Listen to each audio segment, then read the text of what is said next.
Kalau kita lihat betapa hebatnya Syekh Nawawi Al-Bantani, betapa tawadhu'nya beliau dengan apa yang beliau punya, ilmu yang diamanahkan dari Allah.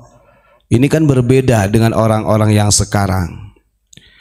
Kadang-kadang kalau orang-orang sekarang ini baru mondok setahun, 2 tahun, 3 tahun sudah menjadi kayak paling ustadz, kayak paling kiai.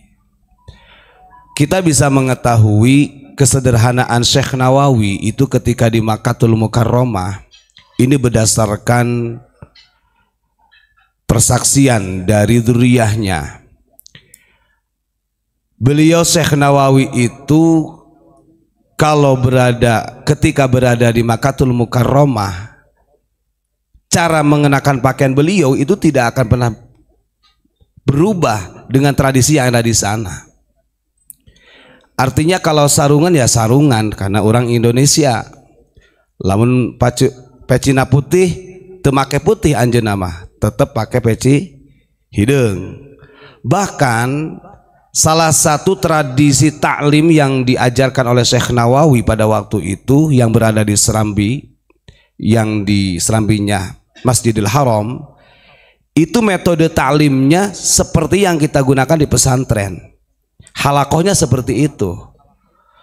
Sehingga banyak para muta'alim, para pelajar yang dari Indonesia itu datang ke sana itu tidak merasakan seperti di Makkah, karena banyak yang ngaji kepada beliau itu dari kalangan kiai yang sudah punya pesantren,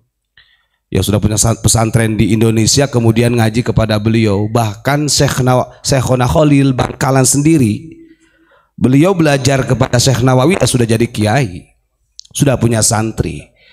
Tapi memang secara keilmuan pembelajaran yang sangat luar biasa. Walaupun Syekhona Khalil ini seorang kiai, untuk bertemu dengan Syekh Nawawi itu nggak semudah itu. Ada proses yang sangat luar biasa.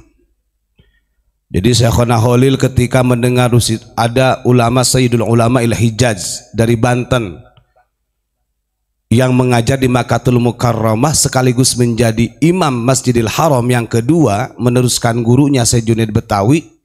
Nah ini Syekh Junaid Betawi ini kemarin lagi rame-ramenya haul Habib Luar Batang.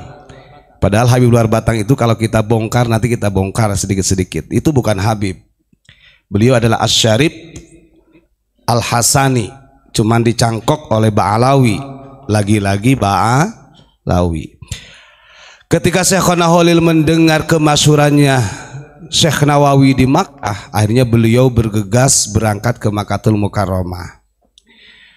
Karena kasyafnya Syekh Nawawi Banten gitu kan. Wah ini kalau ketika Syekhona Khalil datang ke Makkah kemudian langsung bertemu dengan saya, ini tidak ada perjuangan. Jadi ketika Syekhona Khalil sampai ke Makkah, justru Syekh Nawawi balik ke Banten. Begitu sampai di Makkah, tanya kepada teman-teman pelajar yang di sana, loh Syekh Nawawinya baru aja pulang ke Banten. Kemudian karena ini adalah salah satu upaya dan beliau sangat ingin mengambil ilmu dari Syekh Nawawi Banten, Syekhona Khalil balik ke Banten. Dan itu hebat lagi, ketika Syekhona Khalil balik ke Banten, Syekh Nawawi ya ke Mekah lagi. Coba lamun orang geus pusing dah lieur. Artinya perjalanan ini adalah gambaran. Ternyata memang untuk menemukan guru yang sejati itu tidak semudah membuka tangan, membalikan tangan. Tentunya ada upaya-upaya yang memang di situ kita diuji bagaimana keyakinan kita, kesabaran kita untuk sampai ta'alluq berrobito kepada Syekh Nawawi Banten pada waktu itu. Makanya ketika di dalam diagramnya cikal bakalnya Nahdlatul Ulama, nah ini perlu diketahui juga para jamaah, yang paling populer seakan-akan NU ini didirikan oleh Mbah Hasyim Asy'ari. Padahal yang punya gagasan ide untuk mendirikan Nahdlatul Ulama ini adalah Nawawi.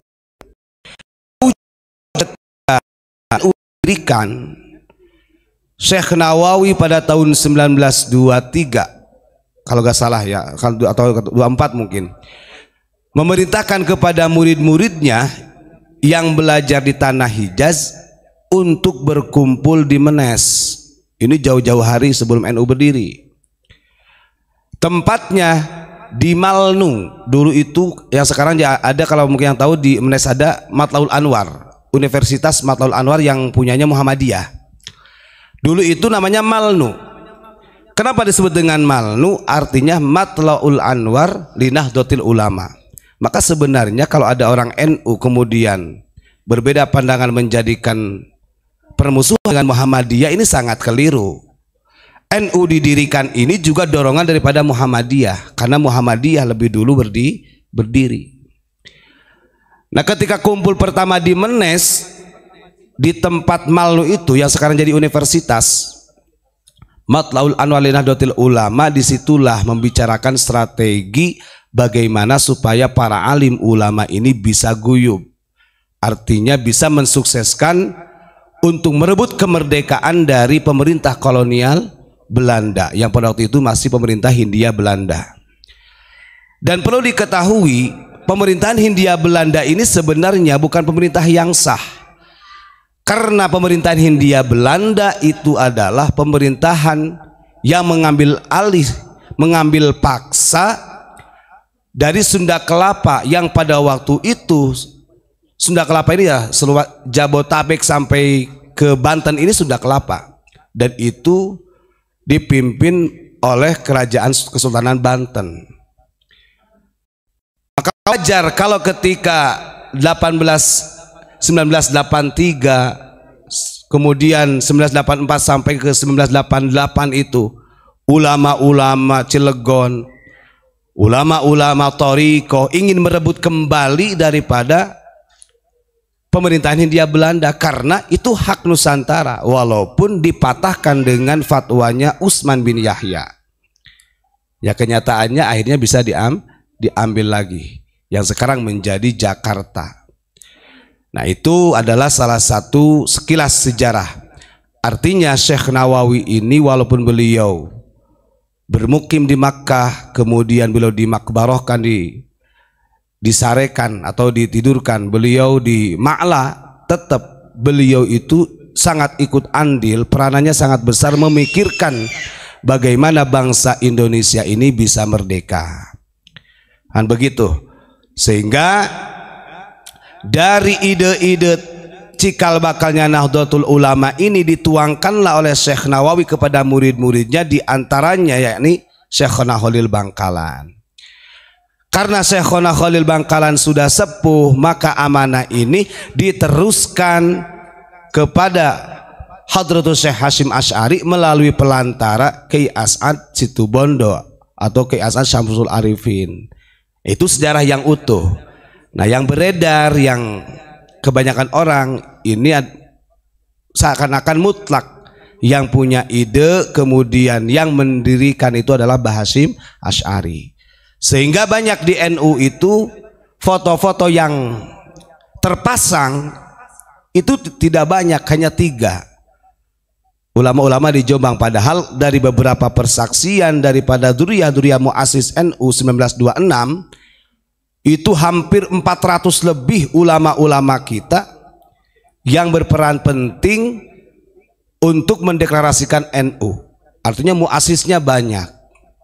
Nah, ini perlu yang kita sharekan kepada anak didik kita, sehingga nantinya baik yang di pesantren ataupun di diniyah, di daerah, para santri atau anak didik ini memahami NU yang utuh, memahami sejarah bagaimana NU berdiri. Kadang-kadang orang NU sendiri kalau ditanya khitoh NU seperti apa, ya nggak tahu juga. Nah, ini kan repot, karena pendidikan Nahdlatul Ulama ini tidak akan terlepas daripada hubbul waton minal iman.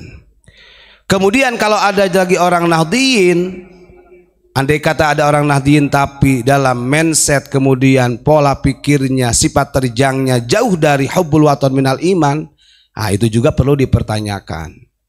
Karena ulama-ulama Nahdlatul Ulama atau Jam'iyatul Ulama ini menjadi wasilah litamassuki bi jama'atil ulama. Mudah-mudahan kita sebagai warga Nahdliyin mudah-mudahan selalu diberikan keistiqomahan. Amin Allahumma amin.